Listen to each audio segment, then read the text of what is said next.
Hello everyone. So today I want to talk about microtransactions and how I think they are. This is not going to be like a super serious thing, I guess, but depending on who you talk to, it could be super serious.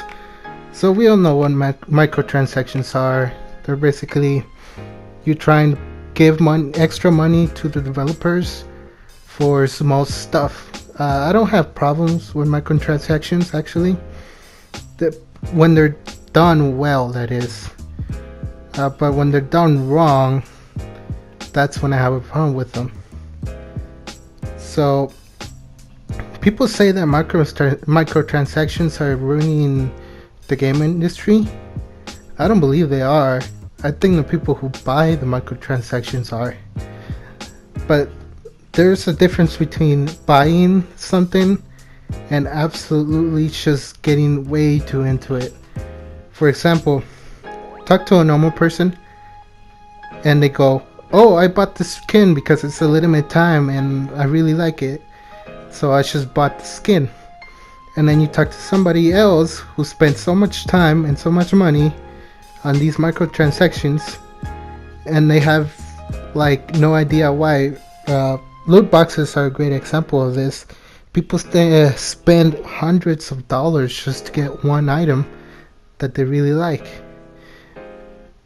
Loot boxes are the problem here because they're more like gambling than anything else. And you put people like streamers and YouTubers who spend hundreds of dollars and they put videos out there. Just them opening these loot boxes really encourages other people to buy these loot boxes. And that's where the problem is. It's not the fact that the developers made loot boxes, it's the fact that people encourage these practices and they feel the fire. If we really want microtransactions to not affect us and people less and less, we need people to stop buying them, or at least stop glorifying them and spend hundreds of dollars in them. Now, the only time I find microtransactions to be good is when they're fairly priced, okay? So for example, let's say I'm playing a free-to-play game, and you know those games. If you're a gamer and you play a free-to-play game, you know which games I'm talking about. But let's say you're playing a free-to-play game and they charge you, I don't know what, like $2 for more slots for your characters, or more slots for your guns, more slots for anything. And you're like, okay, I mean, I haven't spent any money on this. I don't see why not, right? I get extra room for stuff that I like. And then you have stuff like where you have microtransactions where they give you one skin, one piece of headgear for $10. And that's what really gets on my nerves right there, because you know these games, you've seen them, where they charge $5 for a character, which you can get hundreds of hours of play time with, but then they charge $10 or more for a skin that you're not gonna see all the time. Like, why would you charge more for a skin? And that's where I draw the line. I only buy microtransactions when I see value in them. And you can argue that extra characters can be microtransactions or they cannot. That's up to who you talk to. It could be more like DLC in a way. But stuff that costs $10 or more and I'm not gonna see all the time, that's where I draw the line. Okay? Now, I know I said that it isn't the developer's fault, but they do have a part in this, because sometimes microtransactions can be so appealing like a really shiny apple when you're really hungry, and it can really tempt you into buying them. And when developers glorify these things, like when they make a skin but then they only make it available for loot boxes, then it just makes the appeal go higher for those loot boxes, and people spend more money on these microtransactions. Or when they make a skin, like a super high tier skin, really good, but then they only make it for a limited time and it costs a lot of money, then they glorify it. It makes it seem like it's never coming back, so people jump the wagon and they try to buy these right away. So it's split 50-50 between the gamers that play these games and buy the microtransactions and the developers who make these microtransactions.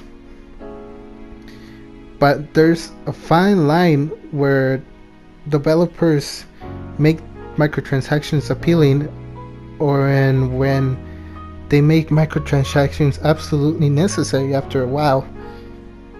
Because you can have a game and you can play thousands of hours, but then if somebody buys a microtransactions and they get the good gear, then that makes everybody else feel bad, and they kind of stop playing the game, and instead they just try to pay it off instead of actually playing the core game.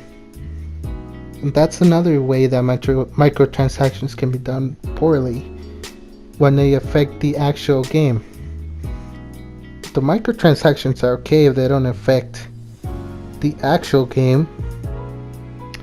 I know I kind of went on a little rant there, and I mean there's so much to talk about of my microtransactions, but that was just my opinions kind of. And to summarize everything, I mean, I don't think they're bad, and there's nothing wrong with buying a skin here or there, but like, you gotta regulate it, okay? You can't spend $100 or more in one go if you really want something. I mean, you can go ahead and spend like $1 or $2 every other 3 months. That's not too bad. But then if you spend $100, $40 just on microtransactions in one day, like once every month or once every week, you're part of the problem. And I know, I mean, some people don't realize how much they spend because it just doesn't seem like much. It's like, oh, $1 there, $2 there, $2 over here. But if you really take into account how much you spend, sometimes it can be like up to $100, $200, $300 in the past year that you spent on like microtransactions. So if you want microtransactions, I really suggest that you look at the pros and cons. Look at the value of it, see how much it costs, and look how much time you can spend with that microtransaction. Okay, so if you have a game where you can't see yourself and there's a microtransaction that lets you have, I don't know, like a pink vest, okay, but you can't see it like 90% of the time, then it's not worth it. It's not worth buying it for $5. It may be worth buying it for like $1 or $2, okay, but it's not worth buying it for more than $5 because most of the time you won't be able to see it anyways. But if it's something like a skin for your gun, for example, then maybe, I guess, you can kind of justify buying it for $5 or more because you see your gun all the time. Now that's when that's when you factor in how much time you spend in the game and how much time you use that one object. And look at the cons too, because really look at yourself and ask yourself, am I really gonna be playing this game for a long time, or am I just gonna play this game for maybe, I don't know, a few months and then move on to the next big thing? That's all up to you, okay? So I don't know, man. Microtransactions are a thing, and they're not gonna go away anytime soon. They're gonna be there forever.